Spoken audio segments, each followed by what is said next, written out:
हमारे prime minister ने recently announce किया कि गोल्ड मत खरीदो और मैं तो अपनी सारी इन्वेस्टमेंट गोल्ड में करने वाली थी because markets are volatile, geopolitical tension इतनी चल रही है। बट अभी अगर ये हो गया तो what should I do, how should I plan my investments? मैं तो कह रहा हूँ remove all your investments and sit on cash. Same 1991 वाली हिस्ट्री रिपीट हो रही है। At that point in time our India's foreign exchange reserves were only available for 3 weeks worth of imports और अभी भी markets have been crashing. Chances है कि history repeat होगी, so don't invest and be safe. Please pause and understand this. जब PM publicly कहते हैं कि गोल्ड मत खरीदो, ये सिर्फ एक सजेशन नहीं बल्कि एक डिफेंसिव इकोनॉमिक स्ट्रैटेजी है। एज ऑफ टुडे हमारे पास इंपोर्ट कवर रफली 9 to 11 months का है, एक लार्जर रिजर्व कुशन है and we are definitely far stronger compare to the 1991 situation.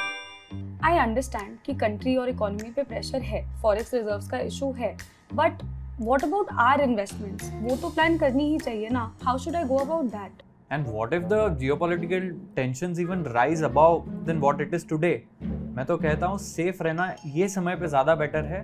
So I would suggest you to invest into FDs and not in equity markets. FD safe तो है पर complete picture देखो। FD का approx 7% return होता है, minus करो inflation, tax, real returns almost nothing. अगर आपको इन्वेस्ट करना ही है तो have a diversified approach so that you have a balanced investment portfolio. ठीक है, तो आधे पैसे अपने FD में डाल दो, आधे पैसे डिफेंस सेक्टर की एक कंपनी में डाल दो, जहाँ 15 दिन में 5 गुना तो हो ही जाएगी। ये तो बिल्कुल मत करना।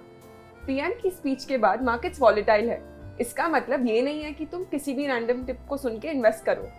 सी, this announcement in no way means that you stop investing.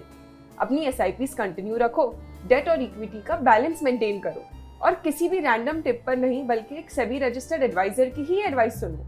तो फाइनल वर्ड? पीएम की अपील इकोनॉमी को प्रोटेक्ट करने के लिए है। ये आपके लिए एक रिमाइंडर है कि पैनिक में फिजिकल एसेट्स होल्ड मत करो और प्रोडक्टिव फाइनेंशियल एसेट्स में इन्वेस्ट करो। Investments in securities market are subject to market risks. Read all the related documents carefully before investing.